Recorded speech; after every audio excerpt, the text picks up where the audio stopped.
Hello friends, एक बार फिर से स्वागत है आप सभी का यूट्यूब के एग्ज़ाम स्टडी चैनल में। बिहार शिक्षक भर्ती 2.0 के नाम से कराई जा रही भर्ती की यह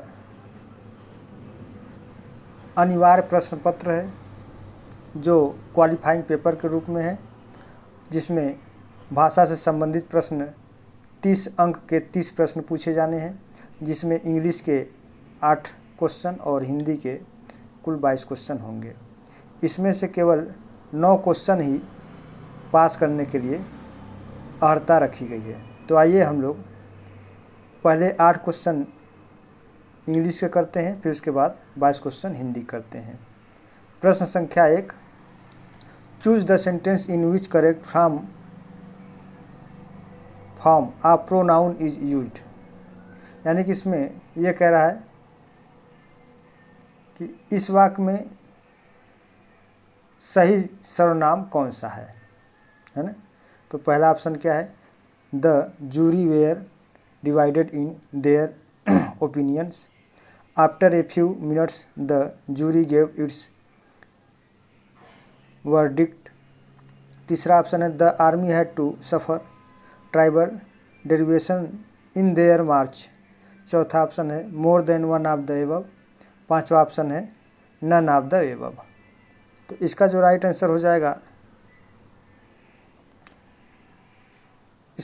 जाएगा, option number 2। After a few minutes the jury gave its verdict. यानी कि कुछ मिनटों के बाद जूरी ने अपना फैसला सुनाया। तो इसी में जो है कि प्रोनाउन यानी सर्वनाम का सही यूज किया गया है। चलते हैं क्वेश्चन नंबर 2 पर। Don't you like coffee, choose the incorrect transformation of the above sentence into indirect narration. यानी कि इसमें इनडायरेक्ट नरेशन बताना है, वो भी कौन सा इनडायरेक्ट नरेशन जिसमें कि वो गलत हो। यानी कि उपरोक्त में से कौन सा जो है कि इसमें नरेशन गलत है। तो पहला ऑप्शन है, ask him why he does not like coffee. दूसरा option, she ask him why he did not like coffee. तीसरा, ask him whether he liked coffee. चौथा, more than one of the above. और पांचवा है, none of the above. तो इसका जो right answer हो जाएगा, ये तीसरा ऑप्शन हो जाएगा, करेक्ट हो जाएगा इसका option number 3। Ask him whether he liked coffee. यानी कि प्रेजेंट टेंस आस्क हिम के साथ हमेशा पास्ट टेंस ही लाइक्ड का प्रयोग किया गया है, जो कि यह गलत है। आगे चलते हैं। Sita was reading the Gita, choose the correct transformation of the above sentence into passive. यानी कि इसमें करेक्ट ट्रांसफॉर्मेशन बताना है पैसिव वाज का। पहला ऑप्शन है, the Gita was being read by Sita. The Gita were being read by Sita. The Gita was read by Sita. More than one of the above, none of the above. तो इन पांचों में जो सही आंसर होगा वो हो जाएगा option number 1, the Gita was being read by Sita. ये जो प्रश्न है पास्ट कंटिन्यूअस के एक्टिव वॉइस में है, इसका passive the Gita was being read by Sita होगा। आगे चलते हैं चौथे नंबर क्वेश्चन पर। Which word means nearly the same as KG. तो which word means nearly the same as, यानी कि जो केजी लिखा है इसका नियरली सेम एज वर्ड बताना है। तो कौन सा इन पांचों में होगा, begin, stop, create, more than one of the above या नन ऑफ द एबव। तो इन पांचों में जो राइट आंसर हो जाएगा वो हो जाएगा बेगिन हो जाएगा इसका राइट ऑप्शन। इसका राइट ऑप्शन हो जाएगा ऑप्शन नंबर 2, स्टॉप होगा। आगे चलते हैं 5वें नंबर के क्वेश्चन पर। What is the feminine gender of bachelor. तो बैचलर का इसमें फेमिनिन यानी कि कह सकते हैं जो फीमेल बैचलर है ना, उनको बताना है। तो जेंटल वुमेन या हीरोइन। उसके बाद अगला ऑप्शन क्या है, स्पिंस्टर। चौथा है more than are one of the above और नन ऑफ द एबव। तो इसका जो राइट आंसर हो जाएगा वो हो जाएगा स्पिंस्टर, अविवाहिता। स्पिंस्टर को अविवाहिता भी कहते हैं। तो जो बैचलर लड़की होती हैं उनको अविवाहिता कहेंगे। तो इसका ऑप्शन सही हो जाएगा ये तीसरा ऑप्शन, इसका राइट हो जाएगा स्पिंस्टर। आगे बढ़ते हैं छठे नंबर के सवाल पर। Choose the word which means the opposite of minor. Minor का अपोजिट ढूंढना है। तो माइनर का अपोजिट जाहिर सी बात इसमें मेजर ही होना चाहिए। तो इसका राइट आंसर हो जाएगा मेजर हो जाएगा। आगे बढ़ते हैं। Look we to crash use correct tense, यानी कि लुक वी खाली स्थान दिया हुआ है और इसमें जो करेक्ट टेंस कौन सा है होगा, इसमें दिया हुआ है option go, are going, were going या more than one of the above या नन ऑफ द एबव। तो इसका जो राइट आंसर हो जाएगा वो हो जाएगा आपका are going. Look we are going to crash, इसका राइट आंसर हो जाएगा आर गोइंग। आगे चलते हैं। आठवां नंबर है। तो इंग्लिश के इसमें कुल 8 क्वेश्चन देने हैं और हिंदी के 22 क्वेश्चन देने हैं। तो इस प्रश्न पत्र से बहुत ज़्यादा पैनिक होने की ज़रूरत नहीं, घबराने की ज़रूरत नहीं है। बहुत आसानी से 9 क्वेश्चन सभी लोग कर ले जाएंगे, क्योंकि ये अर्हता है ना। इसमें पास होना बहुत ज़रूरी है। इसका जो है कि नंबर आपके कट ऑफ में नहीं जोड़ा जाना है। तो इसलिए जो है कि बहुत ज़्यादा घबराने की आवश्यकता नहीं है। आइए 8वें नंबर पर चलते हैं। I wish I a better memory use suitable verb form, यानी कि इसके साथ सूटेबल वर्ब की क्रिया कौन सी होगी, हैव, हैड, एम या more than one of the above या नन ऑफ द एबव। तो इसका जो राइट आंसर हो जाएगा वो हो जाएगा आपका had. I wish I had a better memory. तो इसका राइट ऑप्शन क्या हो जाएगा, हैड हो जाएगा। आगे चलते हैं। अब ये हिंदी दिया है, हिंदी का यह गद्यांश है। इस गद्यांश को पढ़ लें। और चूँकि ये देख रहे हैं कि कहीं ना कहीं ये पर्यावरण से संबंधित एक, या कह सकते हैं कि पर्यावरण में जो प्रकाश संश्लेषण की क्रिया होती है पेड़ पौधों के द्वारा, उससे संबंधित यह गद्यांश दिया हुआ है। तो यह जनरल नॉलेज पर आधारित है। तो गद्यांश को पढ़ने से पहले आप क्वेश्चन पढ़ें, फिर उसका ऑप्शन पढ़ें, बड़े आसानी से इसका आंसर मिल जाएगा। लिखा है 9वां नंबर यहाँ पर, यह 9वां नंबर कि पौधे की छोटी छोटी संरचना को क्या कहा जाता है, क्लोरोप्लास्ट या अक्रिस्टली या मैग्नीशियम। उपयुक्त में से एक से अधिक या उपयुक्त में से कोई नहीं। तो इसका जो राइट आंसर हो जाएगा वो हो जाएगा आपका क्लोरोप्लास्ट। पौधे की छोटी छोटी संरचना को क्या कहा जाता है, क्लोरोप्लास्ट कहा जाता है। 10वां क्वेश्चन क्या है, पत्तों का हरा रंग किस कारण से होता है। तो पत्तों का हरा रंग क्लोरोफिल के कारण से होगा। तो इसका राइट आंसर क्या हो जाएगा, क्लोरोफिल हो जाएगा। आगे बढ़ते हैं। पारफिरिन में कौन कौन से गुण होते हैं, नाइट्रोजन, अम्ल और क्षार, कार्बन, उपरोक्त में से एक से अधिक या उपरोक्त में से कोई नहीं। तो इसमें जो सही ऑप्शन हो जाएगा आपका अम्ल और क्षार दोनों होते हैं। पारफिरिन में अम्ल और क्षार दोनों होते हैं।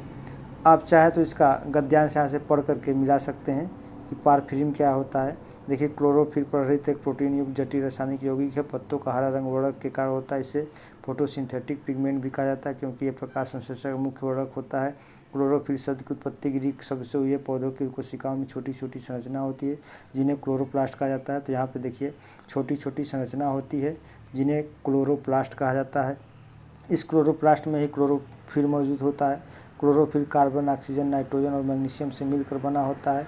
तो ये कार्बन, ऑक्सीजन, मैग्नीशियम, नाइट्रोजन से मिलकर बना होता है और सभी स्वपोषी हरे पौधे में पाया जाता है। हरी पत्तियां प्रकाश संश्लेषण में महत्वपूर्ण भूमिका निभाती हैं। सजीव कोशिकाओं द्वारा प्रकाशीय ऊर्जा को रासायनिक ऊर्जा में परिवर्तित करने की क्रिया प्रकाश संश्लेषण या फोटोसिंथेसिस कहलाती है।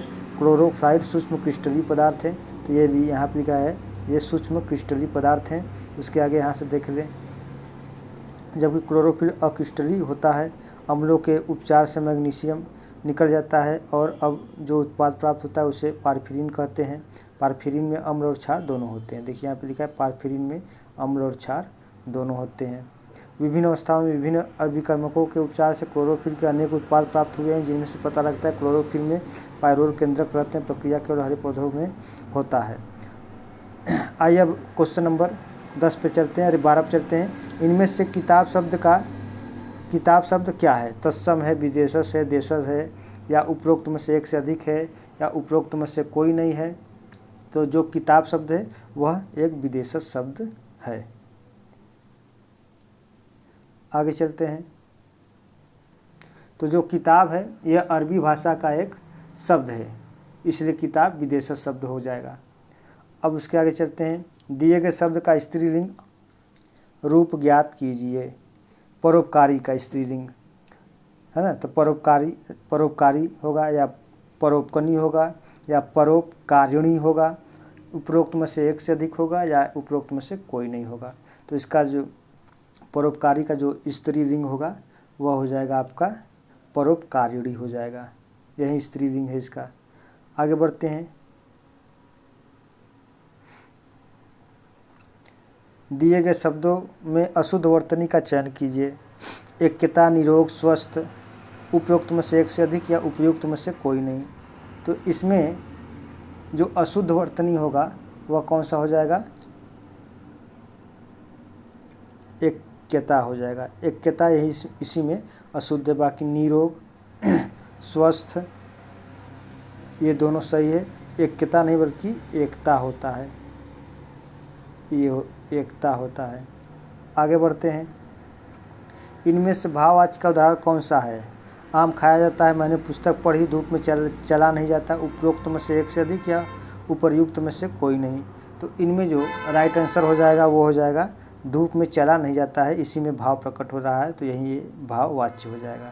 आगे बढ़ते हैं। निम्न में से कौन से संयुक्त वाक्य ज्ञात कीजिए। संयुक्त वाक्य कौन सा है ज्ञात करना है। छुट्टियां हुई फिर भी हम हांगकांग नहीं गए। जब छुट्टियां होगी तब हम हांगकांग अवश्य जाएंगे। छुट्टियां होते ही हम हांगकांग अवश्य जाएंगे।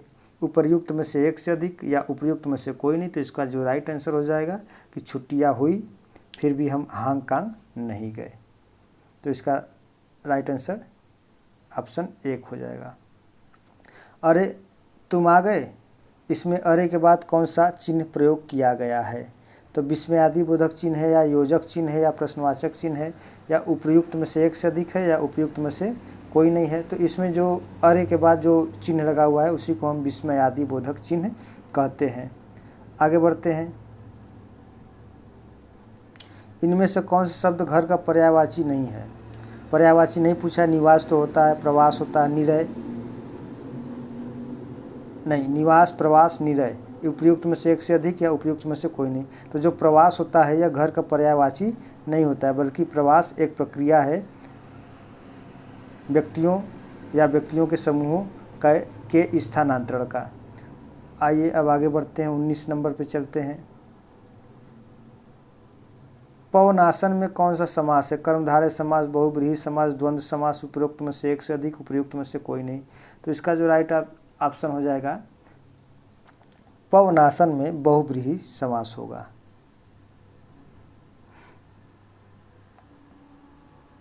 अब 20 नंबर पर चलते हैं। दिए गए शब्द युग्म का सही शब्द युग्म ज्ञात कीजिए। कली अकली। तो कलियुग, कलिका। कीर या कलियुग, दुर्ग या कीर, दुर्ग अकीर। उपयुक्त में से एक से अधिक, या उपयुक्त में से कोई नहीं। तो 20वें नंबर का जो सही ऑप्शन हो जाएगा वो हो जाएगा कली और कलियुग हो जाएगा।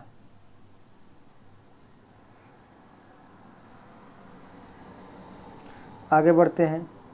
जिसके पास कुछ भी न हो,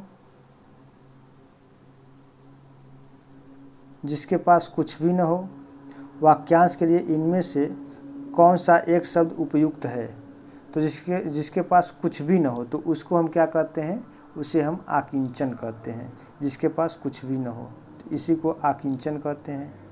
निम्न में से कौन सा शब्द कानन का पर्यायवाची है? मधुकर, पुष्प, वन, उपयुक्त में से एक से अधिक या उपयुक्त में से कोई नहीं। तो कानन का जो पर्यायवाची होता है उसको वन भी कहते हैं, जंगल भी कहते हैं, विटप भी कहते हैं। तो कानन का पर्यायवाची क्या हो जाएगा? वन हो जाएगा। जबकि मधुकर का पर्यायवाची मधुकर भौरा को कहते हैं, भ्रमर को कहते हैं। पुष्प का पर्यायवाची कुसुम होता है, फूल होता है। आगे बढ़ते हैं। निम्न प्रश्न में दिए गए 4 विकल्पों में से उस विकल्प का चयन करें जो दिए गए मुहावरे के अर्थ को सर्वश्रेष्ठ रूप से व्यक्त करता है ना। नाच नाचना का मुहावरा बताना है, मनचाही करवाना या थका देना या घमंड चूर करना या उपयुक्त में से एक से अधिक या उपयुक्त में से कोई नहीं। तो इसका जो सही आंसर हो जाएगा मनचाही करवाना। नाच नचाना का मतलब मनचाही करवाना, जैसा मन करे वैसा हम करवा दें, उसी को कहते हैं नाच नचाना। एक तो करेला दूजा नीम चढ़ा, इस लोकोक्ति का सही अर्थ क्या है ना। एक तो करेला है और दूसरा नीम पे चढ़ रहा है, तो ऑप्शन क्या है? एक बुरा तो दूसरा उससे भी बुरा, एक गुड़ के साथ दूसरा गुड़, एक बुराई पर दूसरी बुराई, उपयुक्त में से एक से अधिक, उपयुक्त में से कोई नहीं। तो एक बुराई के साथ दूसरी बुराई, इसी को कहते हैं एक करेला तो दूसरा नीम पर चढ़ा। 25 नंबर के सवाल पर आते हैं। निम्न में से कौन सा शब्द उत्कर्ष का विलोम है ना। तो उत्कर्ष का जो विलोम होता है उसे अपकर्ष भी कहते हैं, उत्कर्ष के विलोम को अपकर्ष कहते हैं। जबकि अंत के विलोम को आरंभ कहते हैं। पतन के विलोम को पतन का विलोम जो होता है वो अध होता है। आगे बढ़ते हैं। राम संज्ञा का कौन सा प्रकार है? जातिवाचक संज्ञा, व्यक्तिवाचक संज्ञा, समूहवाचक संज्ञा, उपयुक्त में से एक से अधिक या उपयुक्त में से कोई नहीं। तो जो राम है यह एक व्यक्ति का नाम है, इसलिए यह व्यक्तिवाचक संज्ञा हो जाएगा। जातिवाचक का मतलब कि उसमें जाति का बोध हो, जैसे कुत्ता है, घोड़ा है ना, तो इसमें जाति की बोध हो रही है, तो ये जातिवाचक संज्ञा हो जाएगा। जैसे वह आया वैसे ही चला गया, इस वाक्य में अधोरेखित शब्दों का सर्वनाम का प्रकार लिखिए। जैसे वह आया वैसे ही चला गया, तो यह प्रश्नवाचक सर्वनाम है या संबंधवाचक सर्वनाम है या पुरुषवाचक सर्वनाम है या उपयुक्त में से एक से अधिक है या उपयुक्त में से कोई नहीं। तो इसका जो राइट आंसर हो जाएगा वो हो जाएगा संबंधवाचक सर्वनाम हो जाएगा। जैसे वह आया वैसे ही चला गया, तो इसमें संबंध का बोध हो रहा है, इसलिए यह संबंध वाचक सर्वनाम हो जाएगा। आगे बढ़ते हैं। 28 नंबर। बीती विभावरी जागरी, अंबर पनघट में डूबो रही, तारा घट उष्मा नागरी में कौन सा अलंकार है ना।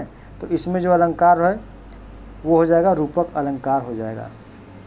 तो रूपक अलंकार में क्या होता है कि इसमें उपमेय या उपमान के सार्धम्य का आरोप करके दोनों भेदों का अभाव दिखाते हैं और उपमेय का उपमान के रूप में ही वर्णन करते हैं। जैसे बीती विभावरी जागरी, अंबर पनघट में डूबो रही, तारा घट उषा नागरी। आगे बढ़ते हैं। निम्न वाक्यों में से सरल वाक्य ज्ञात कीजिए। जो व्यक्ति जैसा होता है वह दूसरों को भी वैसा समझता है, वह व्यक्ति दूसरों को भी अपनी तरह समझता है, वह व्यक्ति ऐसा होता है इसलिए दूसरों को भी अपने जैसा समझता है। उपयुक्त में से एक से अधिक या उपयुक्त में से कोई नहीं। सरल वाक्य ज्ञात करना है ना, तो वह व्यक्ति दूसरों को भी अपनी तरह समझता है, यही इसमें सरल वाक्य है। आगे बढ़ते हैं 30 नंबर के सवाल पर और अंतिम क्वेश्चन है। किस शब्द में अन्न उपसर्ग का प्रयोग नहीं हुआ है? तो अनुपम में या अनुचित में या अनुगमन में या उपयुक्त में से एक से अधिक या उपयुक्त में से कोई नहीं। तो इसमें अन्न उपसर्ग का प्रयोग पूछ रहा है कि नहीं हुआ है, तो इसमें किस में नहीं हुआ है? तो इसमें जो अनुगमन है इसी में अन्न उपसर्ग का प्रयोग नहीं हुआ है, बल्कि अनुगमन में अनु शब्द का अनु उपसर्ग शब्द का जो प्रयोग किया जाएगा।